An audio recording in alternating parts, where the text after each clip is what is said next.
কে তুই আমাকে মারলো? নো, এর বিচার চিঙ্কু মাস্তান করবো।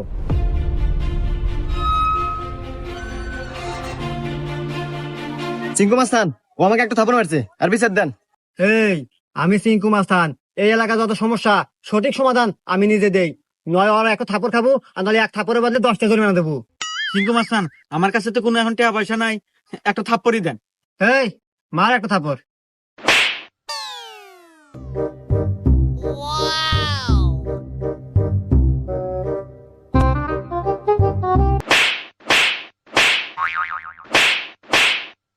এই যে আমি এখান থেকে যাওয়ার সময় 85 টাকা পরে পাচ্ছিলাম, তো ভাবলাম যে এখানে খরচ করে দিই। এত ধরেন 30টা আপনি নেন আর 20 টাকা দিয়ে দিন, থাকে। হুমুন্দি কয় গিরা? 20টা আপনি রেখে দেন, আমার লাগবো না।